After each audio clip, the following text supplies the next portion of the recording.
ನಮಸ್ಕಾರ. ನಾನು ನಿಮ್ಮ ಮನೆ ಮಗಳು ಪುಷ್ಪ. ಎಲ್ರ ಮನೆಗೂ ಲಕ್ಷ್ಮಿ ಇರ್ಲೇಬೇಕು. ಸೊ ಲಕ್ಷ್ಮಿ ಇದ್ರೆ, ಕಾಂಚನ ಇದ್ರೇನೆ ಸೊ ನಮ್ಮ ಮನೆ ಒಂದು ಸಮೃದ್ಧಿಯಿಂದ ತುಂಬಿರೋದು, ನಮ್ಮ ಮನೆ ಜೀವನ ನಡೆಯೋದು ಆ ತರ ಇರುತ್ತಲ್ವಾ.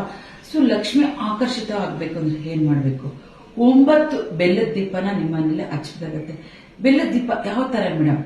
ಚಿಕ್ಕದಾಗಿ ಬೆಲ್ಲದ ಹಚ್ಚು ಸಿಗುತ್ತೆ ನಿಮಗೆ ಗ್ರಂಥಿ ಅಂಗಡಿಲಿ, ಪುಟಾಣಿಯಾಗಿರೋ ಸಿಗುತ್ತೆ. ಅದು ಸಿಕ್ಕಿಲ್ಲ ಅಂದ್ರೆ ಮಾಮೂಲಿ ಚಿಕ್ಕದಾಗಿ ಹಚ್ಗಳು ಸಿಗುತ್ತೆ.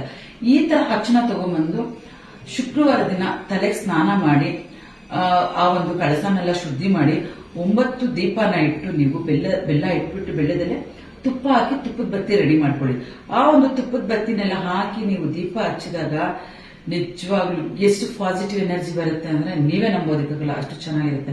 ಯಾಕಂದ್ರೆ ಈಗ ತುಂಬಾ ಜನ ದುಡಿತಾ ಇರ್ತಾರೆ, ಕೈಗೆತ್ತಾರಲ್ಲ, ಮತ್ತೆ ಏನೋ ಒಂದು ಯಾರಿಗೋ ದುಡ್ಡು ಕೊಟ್ಟಿರ್ತೀರಾ, ಸಾಲ ಕೊಟ್ಟಿರ್ತೀರಾ, ಅವ್ರು ನಿಮ್ ಸಾಲ ರಿಟರ್ನ್ ಕೊಡ್ತಾರಲ್ಲ, ತುಂಬಾ ಕಷ್ಟಗಳಿರುತ್ತೆ, ಆರ್ಥಿಕ ಪರಿಸ್ಥಿತಿ ತುಂಬಾ ಮುಕ್ಕಟ್ಟಾಗಿರುತ್ತೆ. ಇಂಥವ್ರು ಈ ಒಂದು ವ್ರತನ ಮಾಡಿ 9 ವಾರ ಮಾಡಿ, ಬೆಲ್ಲದ ದೀಪನ 9 ವಾರ 9 ಬೆಲ್ಲದ ದೀಪ ಹಚ್ಚಿ ರಿಸಲ್ಟ್ ನಿಮ್ಗೆ ಗೊತ್ತಾಗುತ್ತೆ. ಮತ್ತೆ ಇನ್ನೊಬ್ಬರೊಬ್ಬರಿಗೆ ಶನಿ ದೋಷ ಇರುತ್ತೆ ಹೇಳ್ತಾರೆ, ಸೊ ನಿಮ್ಗೆ ಶನಿ ದೋಷ ಇದೆ ಅಂತ ಹೇಳ್ತಾರೆ.